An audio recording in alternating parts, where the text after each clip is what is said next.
Welcome to the Didi Lital Show. Advice, thoughts, and stories from a married couple on cybersecurity, technology, and life in general. Now here are your hosts, Didi and Lital. Hello and welcome to the Didi and Lital Show. It's another week. It's getting cold. It's getting cold. Winter is here. Winter is here. And first snow was here. Yep. And we discovered that human stupidity has no end. A couple of people in Arizona got drunk and decided to jump an ex-NHL enforcer called Paul Bissonnette, who has a bigger podcast than us. How big is Spitting Chicklets? Producer Dave? Any podcast is bigger than us, so... I think that's got to be the most well-known hockey podcast. It is. I think it's even bigger than most... It's like number 10, number 11 in overall. It's surprisingly bigger, even though hockey is a smaller sport. Spitting Chicklets is like bigger than most of the football podcasts and things like that. Okay. So one of them is a hockey enforcer, and people. Basically, it's a hockey player whose job is to beat the shit out of people, and a bunch of people decided that they want to jump him. That did not end well for anybody involved. Let's put it this way. What was jumping in him mean? They tried to beat the shit out of him. Why? In a game? No. He was walking out of a bar in Scottsdale. Okay. And somebody decided to beat the shit out of him. Because of things he said? Probably. He is a douchebag. The clips that I was posting about the guy going back and forth with Brad Marchand, that Brad Marchand kept making fun of, that's Paul Bissonnette. Okay. He's a big Maple Leafs fan, which means that he's a loser. And some people decided that some of the stuff he said, I'm guessing that they're Coyote fans because Coyote left the state and something like that. It's a big deal. It's a big deal in the sports environment. But it's also very, very funny that how drunk do you need to be to jump like a hockey enforcer? Yeah. That's Paul Bissonnette. Did he fight back? He beat the shit out of them. That's what that's what the story says. Okay. So that kind of shows you where society is. People are stupid. People are fundamentally stupid. I mean, it seems like a lot of people think of violent way to solve issues. Yes, right. It's this shocking assassination in the middle of New York. I was in New York this week. Yes. There was the middle of the day assassination in the CEO of United Healthcare. That was crazy. Yes. Yeah, seems like it is premeditated, planned. Yep. So the life is crazy. The fact that people maybe it's the low. The fact that the more that we're trying to oppress violence first as a method, the more it comes out as violence as exploding. I think trying to oppress violence is a bad idea. We are a violent race. We need to find ways to vent. Otherwise, that's why kids play hockey. That's why kids play hockey. Go do jiu-jitsu. Go do jiu-jitsu. And set the tone. Don't forget, somebody needs to set the tone. You need to tell Omri every time you go into the car with him that he needs to set the tone. Do you understand what I mean when I said set the tone? No. Dave, this is the part where I need your help. So, in hockey, you go on the ice, and the first thing you do is beat the shit out of somebody. So let's say somebody like Omri who's a very fast... It's like getting into jail proving who you are the first day that people know not to fuck with you. So what somebody like Omri needs to do is he dumps the puck into the corner, lets somebody beat him to the puck, and drills him. That's what you're supposed to do when you say set the tone. Okay. Oh, yes. My favorite, set the tone. Bring it? Whoa! All hands for Leisure Suit Sanger, la. Timmins Timber Kings boys game. Fucking one. Goody, you ready? Ready, Gatsby. Good, because you're going. Yeah! Dolo, you ready? Je suis là, Sanger. Good, because you're going. Yeah! That's Mitch, you are ready? You going? Yeah. We'll find the set the tone. I'll find it and I'll bring it back up. Yes. But the idea is you're supposed to drill somebody. And if you don't do that, By the way, this is something I also believe in business meetings. I think we'll probably have an episode about setting the tone in meetings at some point. Phil? As Pat says about me, I sometimes drill somebody through the glass like Lucic did as setting the tone in the meeting. I immediately punch somebody in the face verbally and make sure that they understand that the conversation is not going to go well for them. Bringing to today's topic, yes, we had 2 episodes about why identity security, with getting into the details. And today you wanted to have part 3. Yes, by setting the tone. Setting the tone and talking about keys. No, hardware tokens. Hardware tokens. Hardware tokens. Well, now, kids and listeners, if you have kids that are running rampant around the house, set them to listen to this podcast. It will put them to sleep. But unfortunately, if you work in security, you need to know this shit. There is this document called NIST 863B. Actually, the whole 63 series. Some establish how you exchange keys, how you set keys, how authentication strength. And one of the things that you'll see there is the importance and why you need hardware tokens. So there was something that we got as part of Duo in terms of feedback on tokens, yes, tokens, no, blah, blah, blah, blah, blah, blah. And everybody was saying, how come we still have hardware tokens? Why isn't it enough to have embedded in your hardware of the device? Yes. So I was thinking, as the representative of Beyond, that you guys are device trust and all these things. We need to talk a little bit on why hardware tokens are like cockroaches. They will never, ever, ever, ever go away. Okay, that's a big word. That's Ever. a big promise. Yes. So let's start with what do you have in terms of the basics understanding of what these tokens are. There's 2 algorithms that are possible. One is called time-based. You'll see that there's a standard called TOTP and HOTP. One is event-based, one is time-based. The event-based have reduced their security strength. The whole idea of the event-based was basically to have that you'll get a key and you'll generate something over time. It replaced the pads. A long time ago when you needed to log into your bank, you got a long list of keys. And you started copying them one by the other, a serial. Yes, this is this model of what is called one-time pads. That's probably the strongest security method possible. I mean, that exists from World War II times, I think. Before one-time pads existed since the dawn of cryptography. Like, it's a very, very old way of protecting things. It's the list of passwords. As long as the list is synchronized, you're good to go forever and ever and ever. Basically, one side have this list, the other one have this list, and then know the basic cadence of the numbers rolling so they can match. Yes, that's the event-based. There's also another one which is called time-based, which is the famous RSA token is a time-based. Yeah, every X seconds. Every minute. It switch every minute. Every minute you change a key. But for that, you need to make sure that the time between the servers and the clients are synced. But as long as they are synced, you're good to go. Mm-hmm. And the idea of these 2 models of an event-based or a time-based token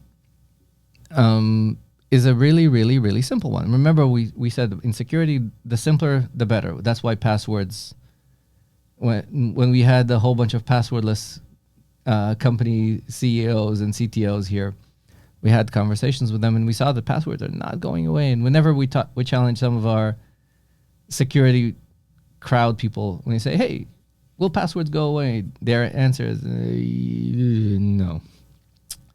And well, this is what we're seeing. You know what? We can have Jason on the podcast. Jason will be really, really into arguing, removing completely. Yeah, but let's keep on going. But the idea is that very much because of the simplicity, the token seems to have survived. Why is it so simple? I'll give you an example. RSA tried to replace their tokens multiple times. Remember that I had the one with the USB stick on it. The idea was to keep a certificate on it. Mm-hmm. Then you need to deal with drivers and OS compatibility. Like if you want to have passwordless on Windows machines. Yeah, that's what my company do. Yeah. Windows, Chrome, Linux. But you need to support all these OSs. Yeah. And every change and make sure, and everything breaks and everything. That's what you have technology for, and you have vendors to do that. Yes. Yeah. So but the idea is that means that you need to work in an ecosystem. A token is really simple. All you need is a screen to collect a couple of numbers. Sure. And something on the back end. So it can work on anything. So if it is a bank with a customer in a third world country, no matter what shitty phone he uses, it can still put in the number. It doesn't matter what access. It doesn't matter what they use. They can use VT screens that are still there. They can use OS2 devices that are still there. They can use whatever. Manufacturing facility, you have like who knows what, you can still do it. Okay. Exactly. All you need to do is collect 6 characters from a screen and it will work. Okay. The other thing is survivability. If you remember, we had a child that was challenging, had a horrible, terrible twos. Remember that one? Vaguely. Do you remember what he did with your RSA token? I don't know. Did he swallow it? He threw it in the toilet. He threw it in the bath. I don't remember him doing it. He threw it from the 5th floor. That RSA token has survived. Okay. The fact that those things... Well, if you have the thing machine bound and they throw the machine anyhow, you have nothing to authenticate to. So that's the thing that you need to think. How do you establish a root of trust? But at the same time, it is extremely easy to lose. How many times people lose, forget, leave it behind in the cafe? That's another thing to lose. And I think that's the biggest problem with those keys. The pain of people forgetting them everywhere and then need to recover them, get a new one. So let's go through this. A laptop. If I lose now a reasonably priced corporate Mac these days costs $3,000. Sure. Between 3 to 6 depends. Yeah. Yes. Mm-hmm. An RSA token cost $1. Sure. No. For a company, it will cost closer to 20, something between. Yeah, because of the subscription. And the token itself costs $1 to make. That you don't know. You can bring in Sam Curry. I assume. You can bring in Sam Curry, and he can break That's fine. And he can break his NDA. I will not say how much RSA tokens cost. Fine. Okay. So. But the fact is that they're cheap. They're cheap now. But it's more common that you're gonna lose them versus losing your laptop. Not so much. Okay. Laptops are stolen. Laptops are broken. Laptops. So you're saying people lose the laptops as often as they lose the keys? I don't think they lose their. I wonder if IT departments have this data. They do. Luckily enough, they do. And I am right about this. This is one of those things that I am very, very, very right about. By the way, Didi always thinks he's right. So if he's wrong, comments here, please. Let's ask other people from RSA from the past if this is right. That people lose the laptops as often as they will lose the keys. It's not will they lose their laptops. Is will the laptop or the phone stop being functional more than the tokens? A laptop will stop being functional for sure more often than the key. And that is my point. That what will happen, laptops getting bricked. I'm thinking of your personal experience. Let's look at your phone history. Remember there was a time you went to New York and the phone stopped working and you had to find a Best Buy Yeah. To replace screen doesn't turn on. Happens all the time. happens all the time. Sure. How many times did that happen with a token? Agree.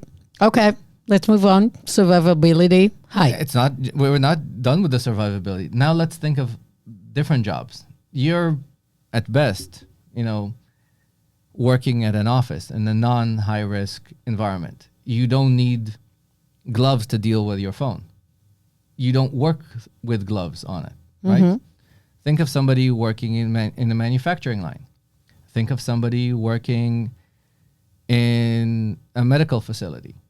Thinking of people working with gloves on their hands but still need to type in something. It happens a lot. You think of... So you're saying that's better than biometrics and stuff because they have the gloves. They still have the retina on. Most of the time, you don't want to put... Retinal detection requires a high-end camera. Okay, so you may not want to have camera or people don't want to take the pictures. Okay. It's not just that. You need something you need a sensor that's able to detect things. For any detection of biometric, you need an expensive sensor. And you need it to be cryptographically sound. Right. If you think of somebody working in an ER, the tokens were invented for guards to be able to type in a number in different positions. And this allows for not just the survivability of the token itself as it's deployed, but also it can be used in many places.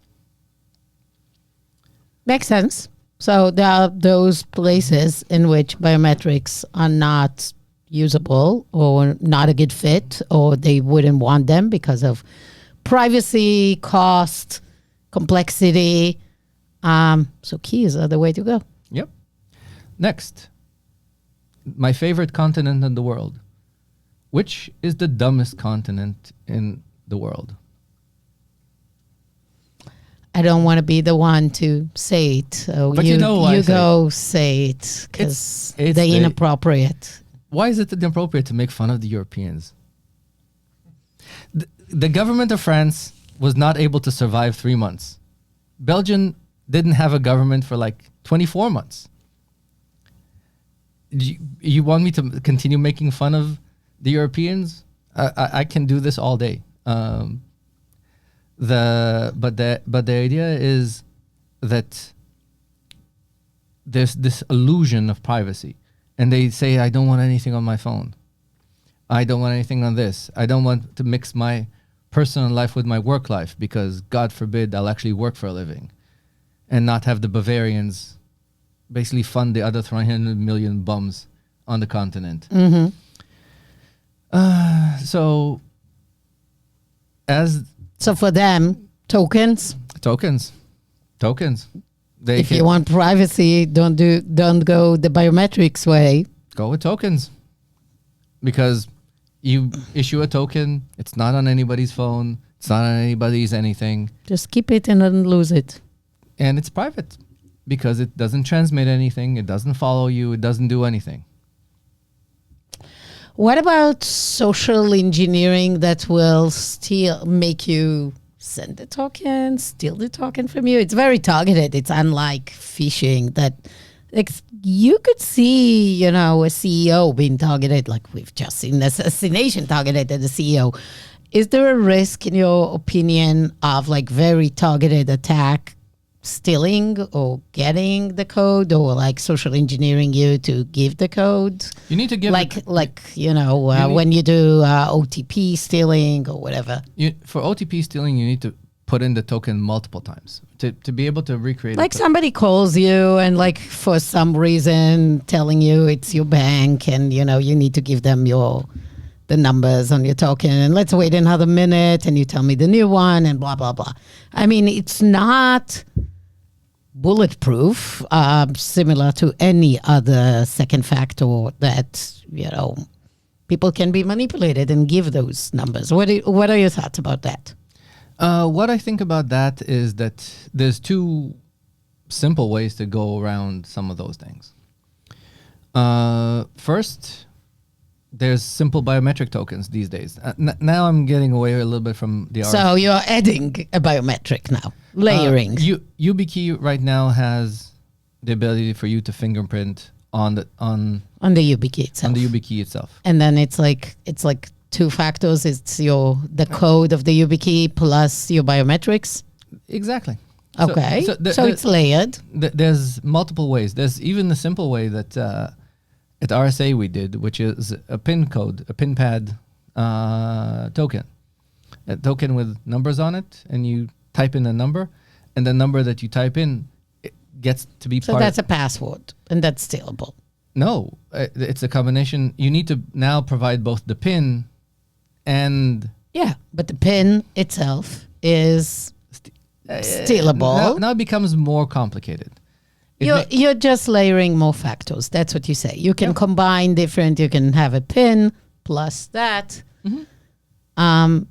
Well, I guess your answer is nothing is really bulletproof. If there is a sophisticated enough social engineering attack, they will fool you to give both your PIN and the number on the screen of the token or whatever. Yeah. Attacks are attacks. Social engineering is always social engineering. I don't believe that the only way right now to do truly proof is a combination of VPNing But if we talked about device trust before, if you think about it, maybe you should be layering that as well. I mean, the good thing when you actually have hardware bound on the machine itself, you can say it is the machine that I gave to Didi, and its location is that, and it has this kind of the build of the hardware is that build. So at least you get this device trust that is harder to steal. Some will say because those tokens, those keys are movable, you don't have this kind of yes, it is the machine that somebody will authenticate from remote. True. You're losing device trust, basically, which we talked about it once you go. I mean, that's a downside, I believe. It is a downside. One of the things that people don't understand with the hardware OTPs generating devices is that the process itself, the complex process, usually what you do is you need to type in a PIN and the hardware token combination, and you need to do it in a way that sometimes is cumbersome. The process itself, the fact that the process itself is hard, makes it all the stuff like the push flood attacks. People get pissed off the second time they need to type in their token, so they won't type in their token. Unlike a push flood attack that you just hit your phone and you open the gates, or even the verified push that has limited success. This is one of those things that people just don't like to do, and they'll complain. And we saw that it actually shows very interesting numbers in terms of the OTP push attacks, that because of how the token is implemented inside the environment, it pisses people off enough that they won't type it multiple times. They'll complain very fast.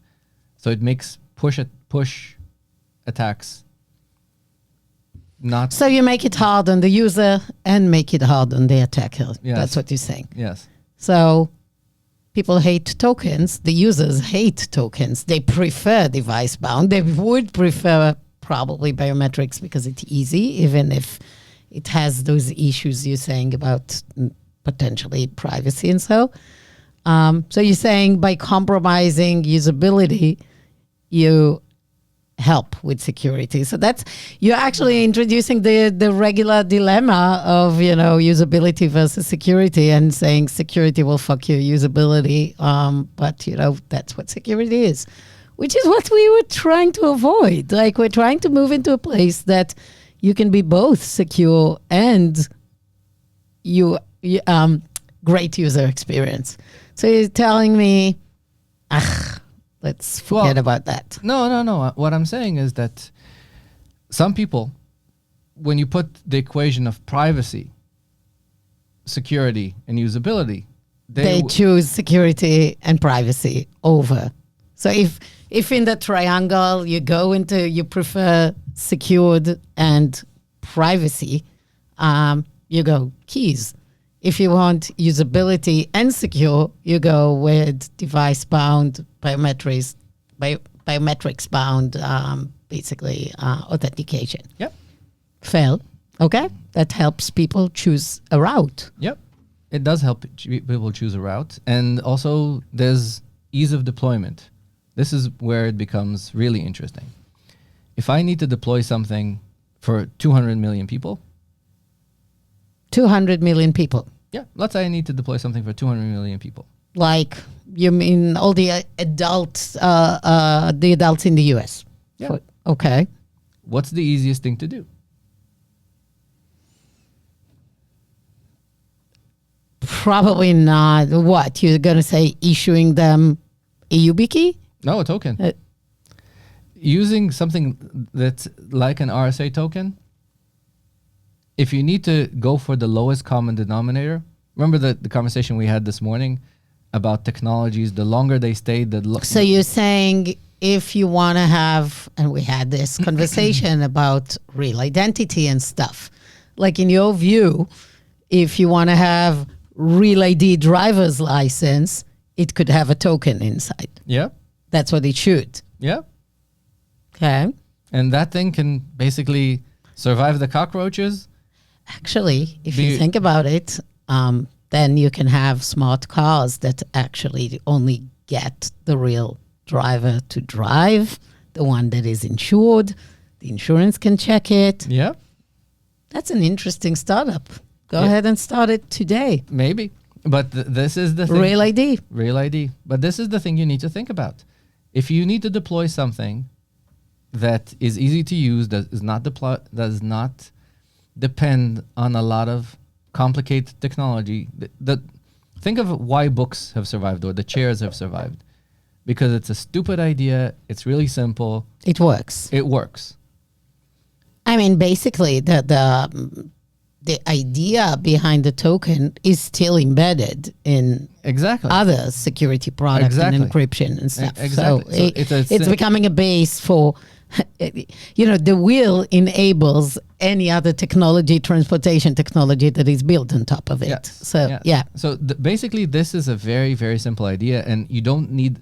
So when we talk about usability, there's variations of usability. The fact is that when you need to set up something more sophisticated with device trust and things like that, it immediately eliminates people like your mother, my mother, and things like that. Banks have issued tokens to people over 80 for a bazillion years, and everybody's able to use them. Everybody's able to use them. Not bazillion years, but probably a few decades. It came. I think Security Dynamics started issuing these to banks something along the lines of 94. Multiple decades. A lot of decades. A lot of decades. When I still had a six-pack in here. Yeah. Yep. Yeah.